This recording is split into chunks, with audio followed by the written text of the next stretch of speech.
As 1916 began, Europe was exhausted. But the German chief of the general staff, Erich von Falkenhayn, had a plan. This plan was not about capturing a fortress or occupying city.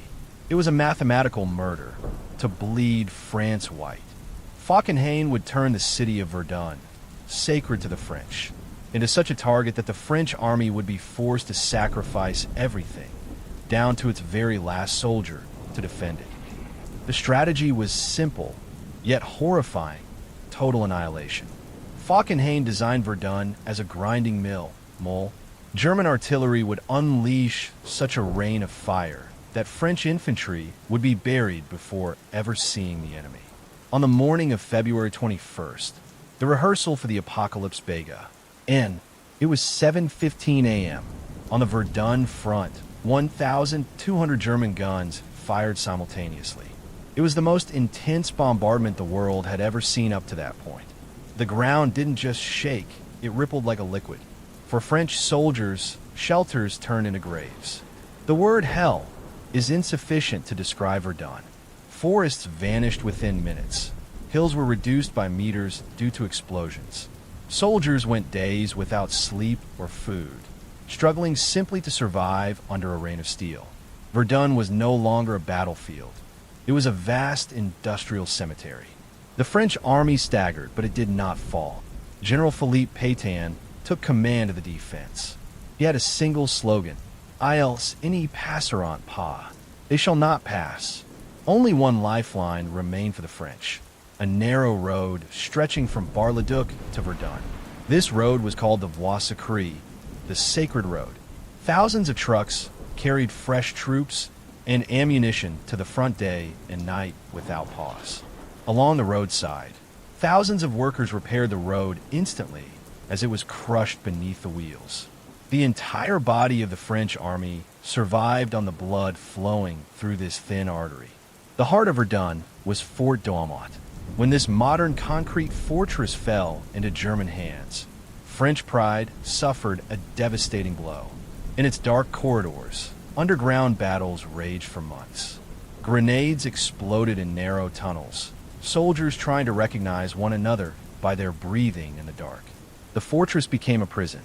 Thousands of bodies were stacked behind concrete walls. Douaumont stood as a monument to how claustrophobic and savage war could be. To relieve pressure on the French at Verdun, the British planned a massive counteroffensive along the Somme River. British General Douglas Haig believed the 7-day bombardment had pulverized the German trenches. On the morning of July 1st, 1916, as the sun rose bright and clear, thousands of young British soldiers climbed out of their trenches. Many were from the PALS battalions, friends from the same neighborhoods, the same schools. They thought they would simply walk into the enemy trenches, but the German machine guns were still there. That morning became the bloodiest morning in British military history. In just a few hours, 20,000 British soldiers were killed and 40,000 wounded. 60,000 casualties in a single day. Entire generations of young men from the same villages died at the same moment, leaving not a single street in Britain untouched by mourning. The Somme was not a march to victory, it was mass suicide. German machine gunners shot so many men that they grew exhausted and abandoned their weapons. Yet Haig did not stop. The offensive continued for months, with thousands of lives sacrificed for every inch of ground. September 15th, 1916. In the mud of the Somme, a huge, clumsy beast appeared. The first tanks in history had entered the battlefield. The British Mark I tanks crushed barbed wire like paper, machine gun bullets ricocheting off their armor. For German soldiers, it was a nightmare. The psychological impact was greater than the physical one. But the tanks were still primitive. Many broke down, others sank into the mud. Still, that day marked the birth of modern land warfare. Steel monsters replaced knights. When autumn arrived, the Somme and Verdun had become oceans of mud. Trenches collapsed, craters filled with water. Soldiers fought not only the enemy, but the mire that tried to swallow them. Many wounded men drowned slowly in shell holes, unseen by anyone. The war no longer had a purpose. Neither Verdun nor the Somme produced a strategic gain.